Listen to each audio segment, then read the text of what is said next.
ನಿಮ್ಮ ಜೀವನದಲ್ಲಿ ಎಲ್ಲವನ್ನೂ ಪ್ರಯತ್ನಿಸಿದರೂ ಬದಲಾವಣೆ ಆಗ್ತಿಲ್ಲ ಅನ್ನುವಂತಹ ಭಾವನೆ ನಿಮಗೆ ಬರ್ತಿದೆಯಾ? ಅಥವಾ ನನ್ನ ಜೀವನ ಹೀಗೆ ಇರಬೇಕು ಅಂತ ಈ ಯೂನಿವರ್ಸ್ ನಿರ್ಧರಿಸಿ ಬಿಟ್ಟಿದೆಯಾ ಅನ್ನುವಂತಹ ಪ್ರಶ್ನೆ ನಿಮ್ಮೊಳಗಡೆ ಕಾಡ್ತಾ ಇದೆಯಾ? ನಿಜ ಹೇಳ್ತೀನಿ, ಜೀವನ ನಿಮ್ಮ ವಿರುದ್ಧ ಇಲ್ಲ. ಈ ಯೂನಿವರ್ಸ್ ಕೂಡ ನಿಮ್ಮ ಶತ್ರು ಅಲ್ಲ. ಸಮಸ್ಯೆ ಹೊರಗಿಲ್ಲ, ಅದು ನಮ್ಮೊಳಗಡೆ ಇದೆ. ನಾವು ಪ್ರತಿದಿನ ಕಷ್ಟಪಟ್ಟು ದುಡಿತೀವಿ, ಪೂಜೆ ಮಾಡ್ತೀವಿ, ಪ್ರಾರ್ಥನೆಯನ್ನ ಮಾಡ್ತೀವಿ. ಆದರೂ ಮನಸ್ಸಿನ ಒಳಗಡೆ ಯಾವಾಗಲೂ ಒಂದು ಭಯ, ಗೊಂದಲ, ಕೊರತೆ. ನನಗೆ ಯಾಕೆ ಹೀಗಾಗುತ್ತೆ? ಅವನು ಮುಂದೆ ಹೋಗ್ತಿದ್ದಾನೆ, ನನ್ನ ಕಡೆಯಿಂದ ಯಾಕೆ ಆಗ್ತಾ ಇಲ್ಲ? ಈ ಪ್ರಶ್ನೆಗಳು ನಿಮ್ಮ ನಿದ್ದೆಯನ್ನ ಹಾಳು ಮಾಡ್ತವೆ. ಇದಕ್ಕೆ ಕಾರಣ ಏನು ಗೊತ್ತಾ? ನಮ್ಮ ಜೀವನವನ್ನು ನಿಯಂತ್ರಿಸುವುದು ನಮ್ಮ ಜಾಗೃತ ಮನಸ್ಸು ಅಲ್ಲ, ನಮ್ಮ ಅಚೇತನವಾದ ಮನಸ್ಸು, ಅಂದರೆ ಸಬ್ಕಾನ್ಸಿಯಸ್ ಮೈಂಡ್. ಯೋಗದಲ್ಲಿ ಅಥವಾ ಭಕ್ತಿ ಮಾರ್ಗದಲ್ಲಿ ನಮ್ಮ ಗುರುಗಳು ಯಾವಾಗಲೂ ಒಂದು ಮಾತನ್ನು ಹೇಳ್ತಿದ್ರು, ಮನಸ್ಸು ದೇವಾಲಯ ಇದ್ದಂಗೆ. ಅಲ್ಲಿ ಯಾವ ಆಲೋಚನೆಯನ್ನು ಇಟ್ಟಿದ್ದೀವೋ ಅದೇ ಪ್ರಸಾದವಾಗುತ್ತೆ. ಈಗ ಮುಖ್ಯ ವಿಷಯಕ್ಕೆ ಬರೋಣ. ಸೆಲ್ಫ್ ಡೆವಲಪ್ಮೆಂಟ್ ಅಂದರೆ ಏನೋ? ಹೊರಗೆ ಹೊಸದನ್ನು ಸೇರಿಸೋದು ಅಲ್ಲ, ಒಳಗಿರುವುದನ್ನು ಶುದ್ಧಗೊಳಿಸುವುದು. ಇದನ್ನು 3 ಸರಳ ಅಂಶಗಳಿಂದ ಅರ್ಥ ಮಾಡ್ಕೊಳ್ಳೋಣ. ಮೊದಲನೇ ಅಂಶ, ನಿಮ್ಮ ಯೋಚನೆಗಳೇ ನಿಮ್ಮ ಜೀವನವನ್ನು ನಿರ್ಧರಿಸ್ತವೆ. ನೀವು ದಿನವಿಡೀ ಏನನ್ನ ಯೋಚನೆಯನ್ನು ಮಾಡ್ತಾ ಇರ್ತೀರಾ?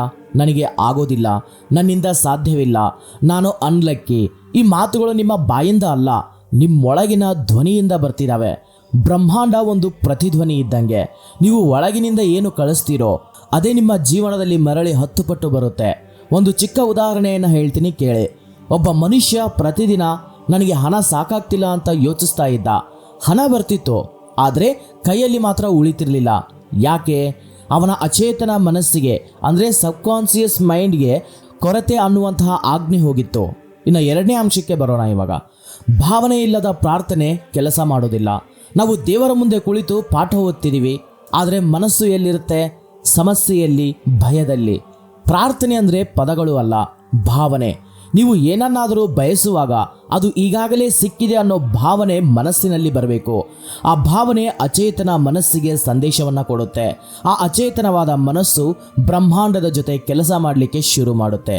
ಇನ್ನು ಮೂರನೇ ಅಂಶಕ್ಕೆ ಬಂದರೆ, ನೀವು ನಿಮ್ಮನ್ನು ಹೇಗೆ ನೋಡ್ಕೊಳ್ತಿದ್ದೀರೋ ಜಗತ್ತು ಕೂಡ ನಿಮ್ಮನ್ನು ಹಾಗೆ ನೋಡುತ್ತೆ. ನೀವು ನಿಮ್ಮನ್ನು ತುಂಬ ಚಿಕ್ಕವರು, ಸಣ್ಣವರು, ದುರ್ಬಲನೋ, ಕೀಳಿರಿಮೆಯಿಂದ ಅಂತ ನೋಡಿಕೊಂಡ್ರೆ ಜಗತ್ತು ಕೂಡ ನಿಮ್ಮನ್ನು ಹಾಗೆ ತುಳಿಯುತ್ತೆ.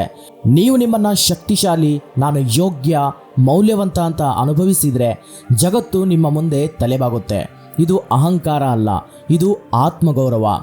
ಈಗ ಒಂದು ಪ್ರಶ್ನೆ, ಇವತ್ತು ನೀವು ಏನು ಮಾಡಬೇಕಾಗಿದ್ದಾಗ ಸರಳವಾಗಿ 3 ಕೆಲಸವನ್ನು ಮಾಡಿ ನಿಮ್ಮ ಬದುಕಿನಲ್ಲಿ ಖಂಡಿತ ಬದಲಾವಣೆಯನ್ನು ನೋಡ್ತೀರಾ. ಇವತ್ತು ರಾತ್ರಿ ಮಲಗೋಕ್ಕಿಂತ ಮೊದಲು 1 ನಿಮಿಷ ಕಣ್ಣನ್ನು ಮುಚ್ಚಿ ಈ ಒಂದು ವಾಕ್ಯವನ್ನು ಮನಸ್ಸಿನಲ್ಲೇ ತುಂಬ ಬಲವಾಗಿ ಹೇಳ್ಕೊಳ್ಳಿ. ನನ್ನ ಒಳಗಿನ ಮನಸ್ಸು ನನ್ನ ಪರವಾಗಿ ಕೆಲಸ ಮಾಡ್ತಿದೆ. ನಾನು ಸುರಕ್ಷಿತನಾಗಿದ್ದೇನೆ, ನಾನು ಯೋಗ್ಯವಂತನು, ನನ್ನ ಜೀವನ ಸುಧಾರಣೆಯಾಗುತ್ತೆ. ಹೆಚ್ಚು ಏನೂ ಬೇಡ, ನಿರಂತರತೆ ಇದ್ರೆ ಸಾಕು. ಪ್ರತಿದಿನ ನಿಮ್ಮೊಳಗಿನ ಮಾತು ಬದಲಿಸಿ ಹೊರಗಿನ ಜೀವನ ಸ್ವತಃ ಬದಲಾಗುತ್ತೆ.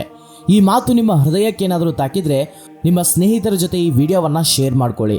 ಈ ರೀತಿಯ ಸರಳವಾದ ಆಧ್ಯಾತ್ಮಿಕ ನಾಲೆಜ್ಗಾಗಿ ಹಾಗೂ ಸೆಲ್ಫ್ ಡೆವಲಪ್ಮೆಂಟ್ ವಿಡಿಯೋಗಳಿಗಾಗಿ ನಮ್ಮ ಚಾನಲನ್ನು ಸಬ್ಸ್ಕ್ರೈಬ್ ಮಾಡಿಕೊಂಡು ಪಕ್ಕದಲ್ಲಿರ್ತಕ್ಕಂತಹ ಬೆಲ್ ಐಕನ್ನ ಆನ್ ಮಾಡ್ಕೊಳ್ಳಿ.